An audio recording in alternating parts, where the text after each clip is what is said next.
What's going on YouTube? It's Sensei and a place to be chilled. Mr. A&D. And not Deion Sanders at prime time. What's up? It's me, the PR. I am me. I'm telling y'all right now, we are back for a review of the one night a year where WWE goes to hell in a cell. So, got great for man, which right now, Hell in a Cell is a shell of itself. Do you know up until this point, out of it's the 25th anniversary of the first Hell in a Cell matchup between Undertaker and Shawn Michaels, which is still one of the best Hell in a Cell, if not the best Hell in a Cell match. And I say yeah, yeah. And out of that 25 years, there's been 50 Hell in a Cell matches. I can imagine. And I'm like, I am on the team where it shouldn't be that many. It shouldn't have been that many. I'm on a team where it should only be there if it matters. Edge and Seth is when you should do it. Exactly. But remember when Hell in a Cell first started, they had like 3 on the show at one time? Yep. Yeah. I'm not part of that camp. Did Fatal 4-Way? Say what? Or remember when they did Fatal 4-Way? Oh god, that pay-per-view was terrible. Pay-per-view was just Fatal 4-Ways the whole card? Yeah, it was WrestleMania 2000. That shit sucked. So I'm just like, no, I'm not a big fan of that. And once again tonight, we was even worried if we were going to even get a Hell in a Cell because of the news about Cody being injured. Now, the funny thing is, well, it's not really funny, but my wife hit me up and was just like, yo, did you hear Cody is injured? And I said, Cody's not injured. So I really blew that shit off. I'm like, he's not injured. But she's like, no, seriously. Like, he's injured because of, like, we're working out or something like that. And I was just like, what? And I looked it up. Randy Orton. What you said? I said he pulled a Randy Orton. Yeah. He got injured working out, taking out the trash. Yeah. And I'm just like, what the fuck's going on here? So I was just like, all right, well, are they going to cancel? I was saying, if he can't perform, there is no Hell in a Cell match tonight. Mm-hmm. So Cody was going to be Cody. It was just like, I'm wrestling. I'm wrestling for my daughter. Yeah. And so I can show her what slavery means. So I can show her what freedom I'm about means. to say, I think you might want to quick while you were here, bro. And I didn't know the full extent of it until Cody took off his jacket tonight, and I was like, "Oh, he tore that shit." He tore his pec off the bone. Off the bone, because I said, "Look, you gotta go. You don't know who the sources of all this stuff is." And it was like, why would you go through it? And my first impression was, why would you even go through a Hell in a Cell matchup with some tour like that? But when I seen it, I was like, "Oh my god, that thing is like." He tore it off the bone. He's going to miss some time. Now, I'm glad, No, I was going to say, it's like when you tear it off the bone, it's like just everything in that area. And on the inside, just bleeds out. So that's why your skin kind of looks like that. And that's like the blood and stuff. Exactly. Even you can see it on some of his arms, it's like red. That's like, the brown part is like where it's already done bled out too, but it's kind of dried up blood on the showing. And then during the match, you can see it getting red again because it was bleeding again.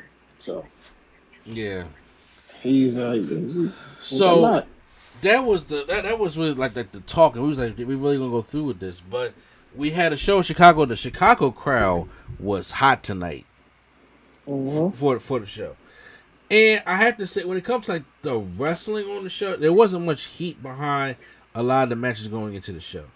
And to be honest with you, and not a lot of build. I mean, but for match quality though, I thought it was fine. When it came like the women's championship match, I thought was good. I also thought the Hell in a Cell matchup. And obviously, we know the Hell in a Cell could have been better, but I applaud Cody for even going out there and trying that. And doing that because he really. I understand. Like in reality, y'all try to go do a Hell in a Cell match where you got to take all these fucking bumps, and you gotta do that with your arm, with your fucking shit exploded like that. Fuck that. I'd be like, Vince, suck my dick. You know what I'm saying? Screw you and your cell. Go out there and bring out Bobby and do Bobby and Seth and Hell in a Cell, because I'm not doing this. So I give him that credit in the world. I really do. But let's just start from the beginning. There was no pre-show. There's no pre-show matchup or anything like that. We just go right up into. We had like 4 matches, so of course there ain't no pre-show. Yeah, exactly. Well, the grand total was 7. It felt 4 that mattered, but you know what I'm saying. But like 7 matches. They kick off Hell in a Cell with a triple threat matchup for the Raw Women's Championship. Bianca Belair taking on Asuka, taking on Becky Lynch. Obviously, these plans were changed because it was supposed to be Naomi in this spot, taking on Bianca Belair and Ronda and Sasha, stuff like that. So, you know, they, I guess, changed it, you know, but I don't know if it changed it for the better or worse. It doesn't really matter. But yeah, so we get that matchup, and as expected, as them opening the matchup, it was pretty good. It was a good triple threat matchup. It had three of the top women, if not the 3 top women in WWE or on Raw today. So I'm not even, you know, I'm not even mad at it. Bianca came out there with some new gear. Nice. I'm gonna just say it though. Go ahead. Asuka is the 5th horseman. You think Asuka's the 5th horseman? Yep, horsewoman. Sorry. Horsewoman. Yep. I'm gonna go ahead and call it. Why would you say that when you say because you can make an argument and say Paige? You can make that argument and say Paige. I'm talking about for working right now. Okay. And for the longevity of her working, I'm gonna say Asuka. Okay. Well, I mean, yeah, I do agree. Like you're saying, she has been amazing to this point. Now, I think, you know, past the horsewoman era, I do believe that this era right now, if I had to pick, you know, others right now, it's definitely the Bianca and Rhea Ripley era. Yeah, I said Bianca and Rhea Ripley are definitely the 2 in the lead, in the forefront. And yeah, I like it. Yeah, I mean, if anybody that's probably, you know, coming up, I mean, you know, because they kind of released about all the women that I would think will be coming up. Because right now, as of right now, it's really just it's really the Bianca and Rhea era right now. Everybody else is kind of just fucking there. So, the matchup was pretty. Oh, I'm about to. Like a sneeze is about to come on. So I did miss this match. The match was good, though. Yeah.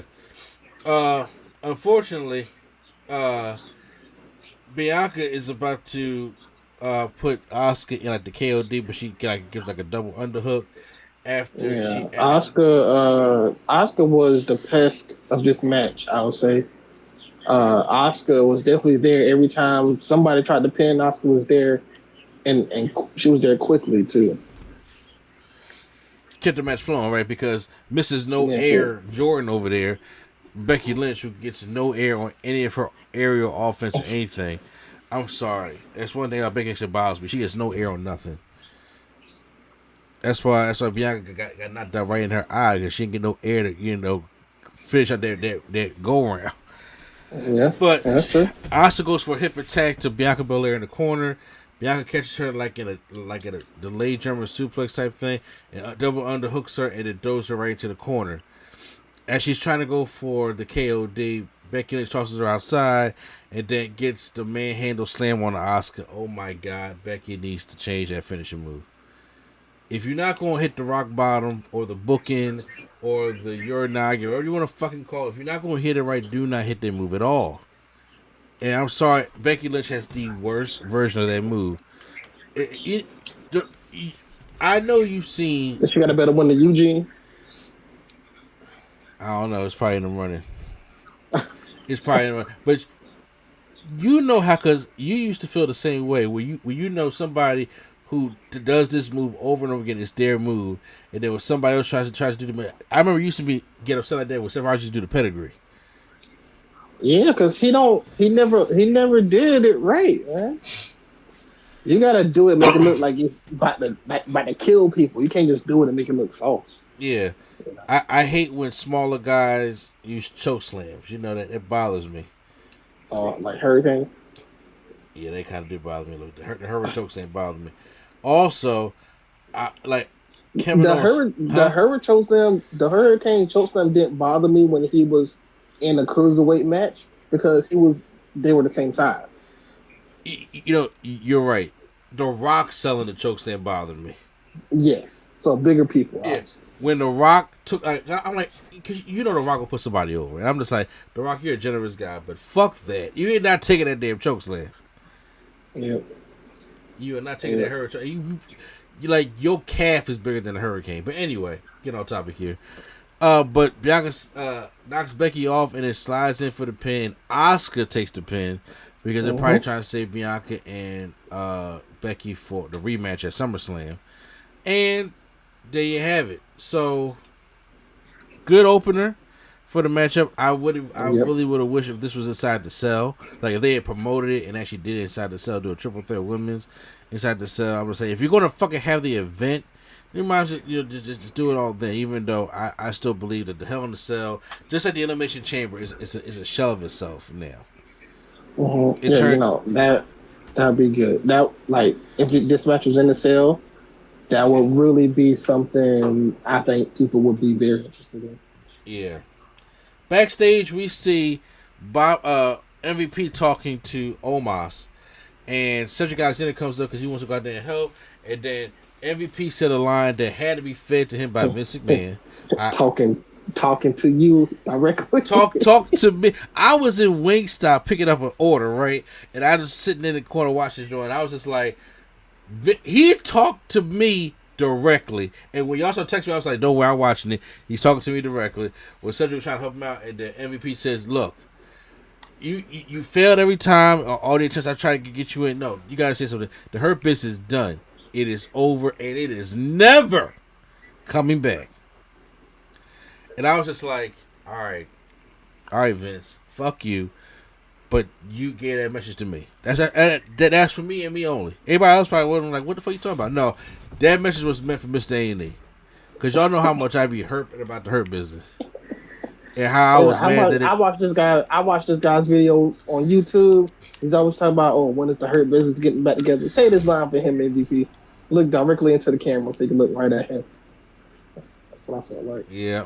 So they're getting ready for the 2-on-1 handicap matchup. So OMAS is MVP about to start out, then he gets to the ropes and OMAS tags in. He tries to do the test of strength, but he tries to play Bobby. Bobby like, I ain't trying to do all this stuff. Tries to beat him down a little bit, but then OMAS, when Bobby tries to go for a clothesline, it doesn't work. OMAS kind of laughs it off. And then takes Bobby to the outside. Then also OMAS rams Bobby through the barricade. Show how strong he is. So it's really, I'm really not gonna break down this matchup. Speed forward, as Bobby, he said there's a spot where he knocks OMAS off the apron, spears MVP, and goes for the pin, but OMAS just breaks it up. Now the crowd's really behind Bobby, and OMAS is about to set up for his double choke or whatever the case may be. And Cedric Alexander comes out, jumps down, and he gets caught, but then Bobby Lashley kind of takes him out. And takes out OMAS to the outside, then leaves MVP in him, and he puts MVP in the hurt lock. MVP taps out. And then after that, for some reason, in Chicago, they love Bobby Lashley, and the crowd just erupted. And you could tell that he was genuinely happy that they was feeling him. Like, he went out to the crowd, took some fans' championship belt, like, yo, I'm glad to get my championship back. Because that's when the Almighty was the shit. So I know you don't need to have a rating for this matchup, but tell me because the fast forward also, he's seen Cedric in the back and he was just like, I'm trying to sit up on my own 2 feet and do what's best for me. He was like, all right, cool, I'm proud of you, but just don't ever interrupt my matches again with a smile on his face. I don't know if he's going to try to do a face faction. Man, this man Bobby Lashley beat up Cedric for like 10 weeks in a row. Yeah. I don't know if he's gonna go back to. I mean, they might just be cool, but I don't know if they're gonna be like a stable or friends again. I don't know. I mean, you gotta build some people up right now because you have nobody. You really have nobody. Next up, Kevin Owens taking on Ezekiel. So obviously we seen the story about how pissed off Kevin Owens has been to prove that Ezekiel's really is Elias. Well, the match starts. Ezekiel gives him a quick knee right to the face and does a beautiful Macho Mania style elbow from the top rope for a. It looks like this guy named Elias, but say what? It looks like this guy named Elias, but I think they released him. You know, if they actually cared about the story and actually thought about the story, because I guarantee you, Kevin Owens is making this thing work. But you know, they didn't think about this beforehand. I would have recorded some videos. Yeah, that's what I was thinking. Huh? I would have recorded some ahead of time so that after his match or something, he can play and say, you know, you've been really disrespecting my brother. Like I would have definitely did that. Yeah, I would have did that, or have Elias sing Kevin Owens something like that, a song, or whoever his opponent is, and I would do like about a good couple months or however long you plan on doing it of tapings of that before, you know, the reveal comes out really is Elias. But I thought that would be kind of dope. But obviously they don't think about their stories in a hand like that. But now what I would do is, since obviously they probably didn't think about it ahead of time, I would just have him like be like in a silhouette or something. Have him not in a wig, but have his hair be longer so you can tell it's not Ezekiel with his short hair. And like put a fake beard on him. Yeah, but just have him in a silhouette so you can't really tell. You can just see the silhouette of him. And then just have him talk as Elias. Or just have him playing the guitar or something. Like, you could just show it from the back of his head, far away in the shadow or something. I don't know. But they definitely should have shot something beforehand. Yeah, that's how I would if they noticed what was going to happen. But they didn't know because they didn't give a fuck. So, but yeah, Kevin Owens picks up the win here after a stunner. Hello? Say it again? I said, was it after a stunner? Yes. Okay. It was after a stunner. He looked right into the camera and said, Elias. Well, he said Elias. Every time he did a move, he said Elias. Oh, that would have been funny. Right now, there's no need to continue this feud. It's over. Kevin Owens got the win here. Ezekiel or Elias need to go on and do something else. I don't know how to keep the story going or whatever they're going to do with it, but it is what it's going to be. 6-person mixed tag team matchup, Judgment Day. Edge, Damian Priest, and Rhea Ripley taking on Finn Balor, AJ Styles, and Liv Morgan. So, obviously, Liv Morgan and Rhea Ripley supporting the fishnet. I guess Athena was right. Nah, her gear didn't come in time. Who's Rhea's? Yeah, I could definitely tell. I was like, cause Rhea's. I was like, what the fuck is happening with Rhea? Now the pants look good, but then the top is like, okay, you can tell that's not really. She wouldn't wear that. Yeah, no, that's not a Rhea Ripley style type thing. And I was like, well, so. I mean, it was your standard 6-man tag team matchup. Prime, could you walk me through the ending of the matchup? Oh, the ending is just like a straight up clean win. You know, they take out AJ, which I think AJ got legitimately hurt somewhere. I don't know if he got. Are you serious? I don't know if he got hurt. No, I don't know if he got hurt like anything broke, but he was gushing blood from his forehead. Wow. So he was like outside of the ring. And I guess they just told Finn to, take the finish. So Edge speared him, and that was it. 1, 2, 3. Well, yeah. So I thought we was gonna get an interference from the newest member of Judgment Day, but we did. I think they probably maybe they're saving it for SummerSlam, or it probably could have something was supposed to happen, but then AJ was gushing blood, so they probably couldn't do the finish on AJ. Like, for example, if it was supposed to be Balor, if AJ is gushing blood, he can't really, be the one to. Yeah, so we'll never know, I guess. Probably won't know until tomorrow. So we got to figure that out. No holds barred matchup. This is Madcap Moss or Moss. I don't know what they're calling him. Oh, now. You know what? I was definitely about to say, what are you talking about? Okay, my bad. Keep going. Yeah, no holds barred match between Madcap Moss taking on Happy Corbin. Obviously, he got the look of just the black tights with the black wrist tape and elbow pads and boots. He's like a generic creative wrestler, but It's It better. looks generic, but this is better than them overalls. Yep. So Yeah. I mean, the suspenders, yeah. It was your standard, kind of hardcore match. It wasn't really getting that much no holds bar. I know that they said that I didn't get to see the ending of this match because I was clocking out of work at the time. But it's some chair shots, a couple candlestick shots here, and I didn't see the finish of the match. I'll be honest with you, I didn't really care. But Moss does win the matchup. How he win? He took Corbin out on the stretcher. He did the same thing that Corbin did to him, but with the steel steps. Which was? Put his neck in the chair and then hit it with the steel steps. Oh, that's why they took him out in the ambulance. Yeah. Got you. All right, got you. Next matchup, which I think this one was actually a pretty good matchup, but we knew the outcome. Theory taking on Mustafa Ali for the United States Championship. Obviously, we in Chi-Town, so Mustafa Ali's crazy over. And I was like, that's where he's from.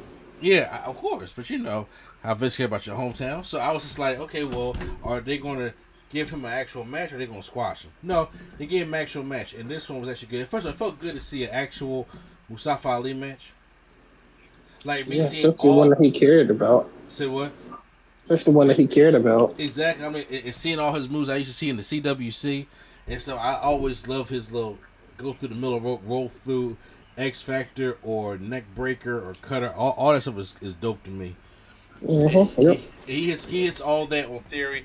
One thing I do miss about Mustafa Ali though is I don't know why they changed. I guess because a couple people was getting hurt. Was I missed the 054. He does the 450 now. But he probably. But I think Gargano got hurt when he did it one time and he just never did it again. That could be a reason. Yeah, but I used to love the 054 of him doing the reverse 450. I was like, oh my god, I would love for them to go back to that. But he just has a standard 450 now, which I think is because Ricochet don't do his move anymore either, right? He only does the 630 on. He's getting like Jeff Hardy now, where he don't do it all the time anymore. Yeah, I think he only does like a shooting star. Yeah, like he does shooting stars on pay-per-views and stuff like that.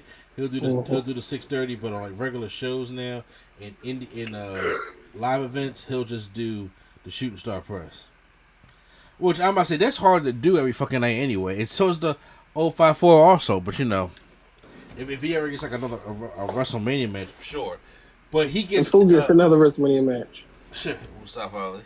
Well, you better hold your breath on that. Yeah, bro, I ain't gonna drown. So, but he does have Theory in the ropes, and he does like this spinning tornado DDT and plants Theory right there in the mat. Goes up for the 450 splash, but then he misses it, and Theory rolls through and hits him in the leg and gives him a chop block. And puts him up on his finisher on the shoulders and turns around and gives him like a face buster to the knee. And that, 1, 2, 3, Theory retains the United States Championship. Yep. Good, but it was a good match though. And throughout the matchup, Mustafa Ali was selling the knee that Theory pushed on the top rope. He did a backflip on. So there you have it. I thought that was all good. They are pushing Theory a lot, but I think he needs a different finisher. Oh, I don't like his finisher at all. Like it just doesn't go with. I don't think his finisher is more that you can just hit to everybody. That is, that's just me. I think he needs something where it doesn't lift you up, or something where it involves running. Yeah, just do a regular move like that you can do to everybody. Because let's be honest with you, if he's fighting somebody like I don't think he can get Bobby Lashley up to do that move if he had to. No, I mean first of all, the move he used to do in the Indies or when he was in Evolve.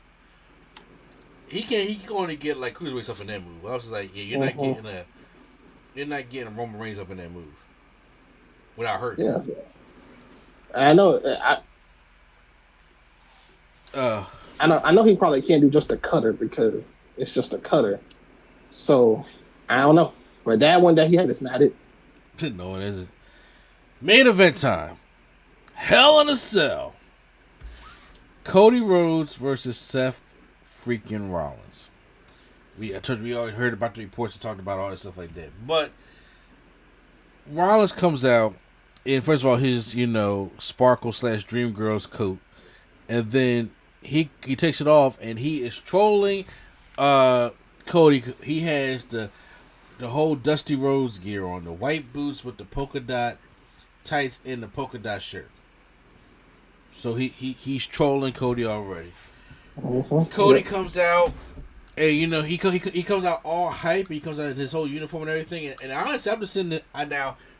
When he comes out, he still has everything on. I'm just like, well, I guess that injury wasn't as bad as they said it was, and he's gonna go to the match. Well, did you not hear them before when they explained it, or did you just not know? I didn't see the beginning of Hell in a Cell. No, because the whole night it was like he has a torn pectoral muscle off the bone the whole night. So, and also, but you know how we spice and stuff some things up. Because this was in a WWE didn't. I think the only reason WWE confirmed it is for expectations. Because it was leaked by somebody and they confirmed it, and then WWE came out and said it. And I think the only reason they said it is just in case the match wasn't good. Pretty much, that's what I said. Gotcha. You know how they do, like, oh, he was injured, so if this match wasn't good, that's why. Oh yeah, they do that. Basically catching their ass. Basically, yeah. Okay, yeah, I get you on that one. So the match starts off as expected because Cody is like kind of wrestling with one arm here, and Seth sees that, and Seth is doing what he can to attack the right arm of Cody, and then he takes some. Cody check him in the ropes. He goes underneath the ring. He pulls out like a toolbox. One thing though, one thing that I'm kind of glad about though, I'm glad that Cody is left-handed, so it's not his dominant arm that was injured. Yeah. Oh yeah. You got a good point, because when I did meet Cody, he definitely was signing autographs with his left hand. Yeah, his left-handed. Yeah, you're absolutely right on that one. Okay, good pointing that out. Seth Rollins is pulling from a toolbox, and then he got a kendo stick, and he starts stabbing and hitting Cody Rhodes in the chest with it. I was like, still. Cody was trying to pull a Sean Spears and pin him with the figure four. So you see, he's trying to pull Sean Spears and pin him with the figure four like he did Sean Spears. Oh yeah. No, we're not doing that over here. So him just taking as him being in pain. They go to the outside of the ring, and then Seth is just beating him and throwing him against the cage, and all this stuff is hurting. Cody goes for his springboard kicks, the disaster kick, and the Cody cutter, which you can tell the obvious pain because you can get his arm fully up to get that Cody cutter going. But my God, you just see this man writhing in pain, but you gain a respect for him. Tables are pulled out, huh? I said every bump. Yeah, every bump just so I get hurt. There's a tail to pull out by Seth Rollins. He's trying to go for his Falcon's arrow thing to do the table, but it doesn't work. Cody gets laid across it. Then he tries to go for the frog splash. Cody moves, and then he crashes and burns through that table. So then they try to go out and get another table. They set that up in the corner, and eventually Cody gets a buckle bomb. Took a fucking buckle bomb through that table in the corner. You know what? That was a big middle finger to Sting. I could take a buckle bomb, man. I'm injured. I ain't know this stuff. You are definitely. I don't know about that, but also that he was trying to do, like the way he was just working on his arm.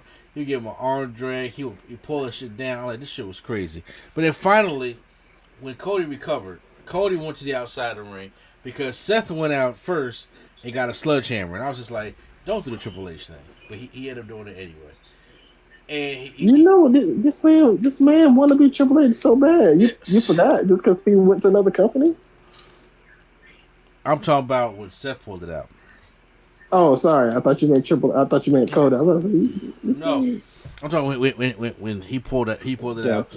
Then Seth tries to go for the pedigree, and then Cody versus, and then Cody goes for the pedigree, and they actually pop for that.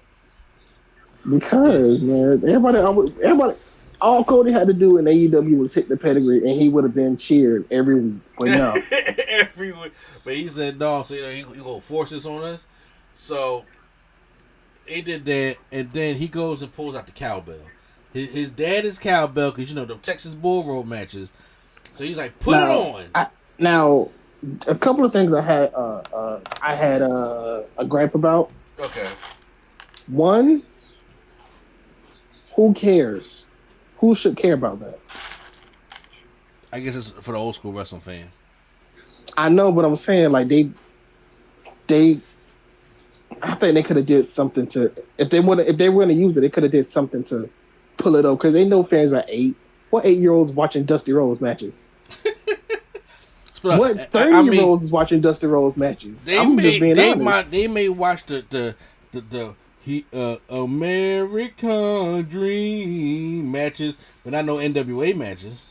Yeah, and whoever is watching these matches, they're not watching the bull rope matches. They're just watching the regular matches with Ric Flair or whoever. They're not watching Dusty Rhodes versus Tully Blanchard bull rope death match. What?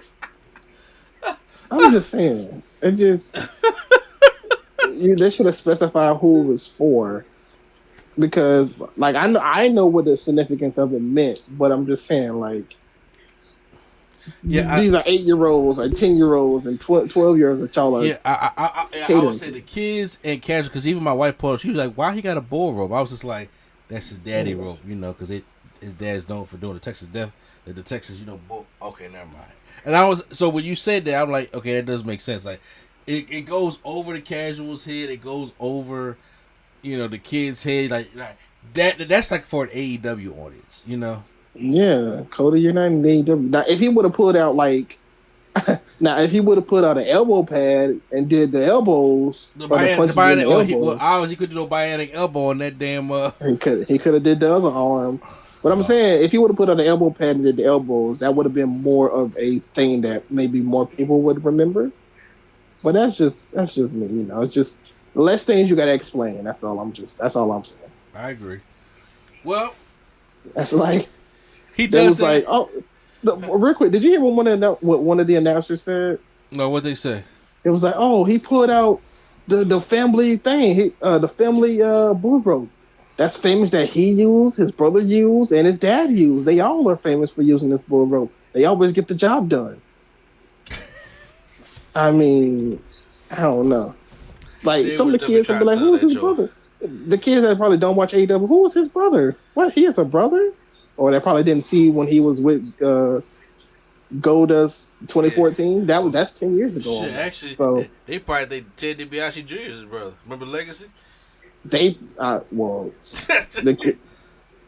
No, I mean he was teaming with Goldust in 2014, so fair. That's sooner than Legacy. But I'm saying even that was almost 10 years ago. That was 2014. You're right. So look, I'm saying like that's a long way. They tried. It ain't come off well. But he was like, "Put it on." And everyone was like, "What?" Okay, put it on. Because because I was thinking this. I was having this thought earlier because I was watching an old school Raw, and I was like, I was thinking to myself, how are kids supposed to know who these people are? Like Paul Orndorff came back in one episode. I'm like, how are kids how supposed to know who these people are? So, well, yeah. You're right, because my son wouldn't have known that. I think it was like Paul Orndorff came out, and obviously Hogan, maybe Ricky Steamboat, people might or might not know or whatever. But yeah, it was like a lot of older guys, Piper, and I'm like, how are kids supposed to know who some of these people are? If their parents, whatever. Anyways, you're right. Well, he's young enough to put this thing on.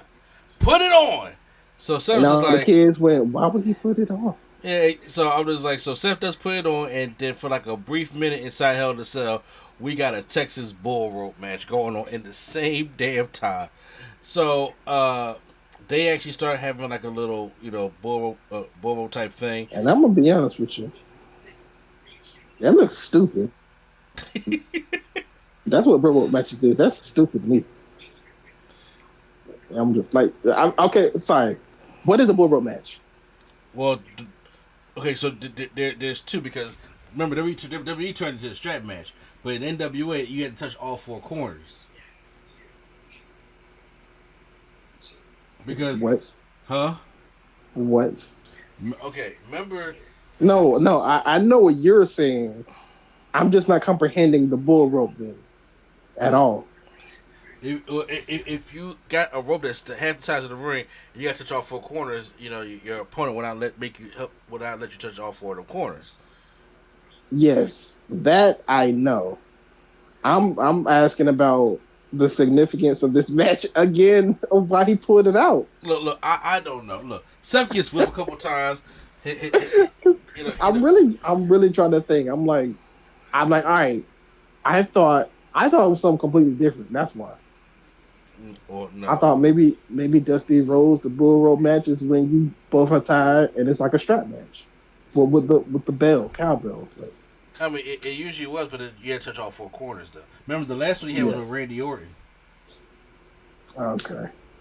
It was Randy Orton versus Dusty Rhodes in a bull rope match, like a Great American Bash, and then they had to do that. Oh, okay. Yeah, they beat him that way. That's back in like 2000. It was in the early 2010s, obviously. So, but maybe. Yeah, Seth Rollins was beat from the elbow. Like 2004. Say what? Like 2004, maybe. No, this is when Randy. Was it 2004? I'm not sure, but if you go back, I don't know. Yeah, that's why I was just guessing because he was Legend Killer in 04. So I'm just guessing, taking the estimate. It's a possible. It could be now or 07. when he RKO Hogan on the car. Ooh, that joke's still slick. But anyway, get on track. He hits him with the cowbell, and flings him around a little bit and whips him because he was whipping Cody earlier with the weight belt, and obviously. Mm-hmm. But then custom weight belt. Cody takes to the outside, but then Seth does the usual, pull him into the turnbuckle, and then that's how his arm was really hurting. Cody tries to go for a power bomb, but then once again his arm is like fucking killing him. Like people, that shit legit fucking hurts. Okay, so it's hard to pick up somebody, when you're not able to do that. It's hard to even lift your arm, honestly. Seth goes and now this stuff I did not like. Seth goes for a crossroads.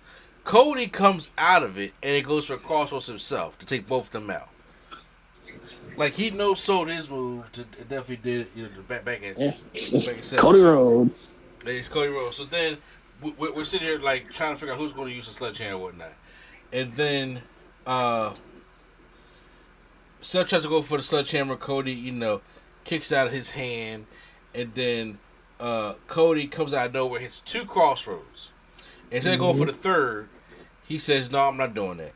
I'm going to get the sledgehammer and hit Seth Rollins with the sledgehammer." He hits him with the sledgehammer, and then Cody Rhodes pins him and wins the matchup, and Cody Rhodes beats Seth Rollins 3 times in a row. Yep. And I thought the Hell in a Cell match was good. I thought it was cool. There was a lot of callbacks to the wrestling fan, not the casual fan, to the wrestling fan. But however, after that, I think he just wanted to end his rivalry with Seth Rollins because after that, he is going to be on the shelf for the rest of this year. And first of all, you don't know how much worse he could have made the injury by doing the match tonight. Especially I think once you're injured, you're just injured. It's a possibility, but you know how Cody is. You know how Cody is. Once you're injured, you're right. I thought we were gonna get a flame the table. I thought we was. I just think once he injured it, he was just like, well, it's injured, and I'm getting surgery anyway, so I'm gonna just go and just have this match and then get surgery after it. But he said he's gonna be on Raw tomorrow, so. If he's going to be on Raw tomorrow, this is where we have somebody beat him up. Yeah. Maybe the rumor Bray Wyatt return is probably when you do that. Because Seth Rollins is over. You wouldn't have Seth beat him up because that means... No. Yeah. I would have somebody that I'm going to push to beat him up. So have Bray Wyatt come back, win number 10, then they really push him. Yeah. So if he is coming back, cool. If he's not, then, Yeah. They should have, but I do think they should have somebody beat Cody up to look to look strong. Exactly. But it's the funny thing though. After you see the injury, you're like, you don't have to write them on TV. Just fucking just leave. You know what I'm saying? It's like everybody like, hey, go to right off angle. You don't need to do that. But overall, you don't have to write him up. But I mean, if he's going to be gone for some time, you might as well. You might as well. So, I like when they do it. I like when they do it this way rather than do it with people that's going to be retired. Like the Dudley Boys, when they left, and they had the club attack them, or whoever attacked them, even though it was their last night, making them think it's going to be an angle. I kind of didn't like. Yeah. Well, that was Hell in a Cell. So where do you rank it, Prime? Thumbs up, thumbs down, thumbs in the middle. What do I rank it? I rank this tweet. Liberty better not tell me I can't ever again. I'm just going to have this match queued up for her faster than she can finish her sentence. Never imagine he would be able to finish that match and win. That's a tweet by Brandy Rhodes. Yes. You was bad. Look, she's trying to teach her black daughter that you can't give up. You gotta fight through it no matter what you do, because Daddy did the same thing tonight. Or she gonna curse him the fuck out about too. Why was you so bad? Anything she can do, watch your daddy's Hell in a Cell match. Because I'll be honest with you. Don't do. She should not do that. That's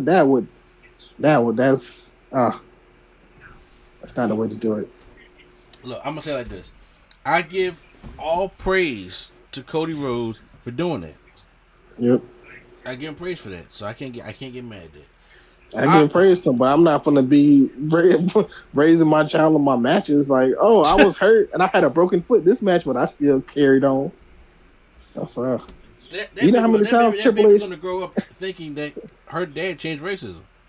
You know how many times Triple H probably got these stories? I told my pick right off the bone, but Sean was there. Sean helped me finish the match, and I finished the match. So you get a friend, you can do anything. Like, exactly. Don't do that. Exactly. First of all, that's a match you should have been in the first place. But I got you. I blew out my quad, and I still got put in the balls of Jericho. That just goes to show you the balls ain't got nothing on me. You're right. I'm saying, but even still, a lot of things they used to do back in the day. I'm just like, you know what? I admire y'all, but y'all don't have to do that. Y'all don't fucking have to do that. Actually, I kind of want to hear Triple H telling these stories now. Yeah. I was in that commercial for what's the commercial called? Oh my gosh! They spend years training with their lives on the line. You know that commercial? Yeah. Oh yeah. I went to that commercial so many times. I was the spokesperson for it. You talking about the same real trying to listen up my boots? Yeah, I remember that. Yeah. So cheer for them, believe in them. Yeah. Yeah, oh I remember that when they shot at the base of where the war zone was at. So yeah. But thumbs in the middle, thumbs up, or thumbs down? I'll give it thumbs in the middle. That's I'm giving that because I enjoyed the Hell in a Cell matchup. I enjoyed the opening and close. Some of that everything in the middle was forgettable, and it's not a paper I will go back and watch. But post that in the comments down below how you guys feel about Hell in a Cell. Hit the like button if you guys enjoyed our review. Hit the subscribe button for more WWE and wrestling content right here on NC Studios. So once again, it's NC in the place for Mr. A&D, and not Deion Sanders for prime time. Also, comment down below if y'all ever last time y'all seen the cowbell match. Let me know. Yeah, Texas Bull Road match. Okay, yeah. Yep. Post that down in the comments. So, NC in the place to be Mr. A&D, and the Nerd Coalition is out.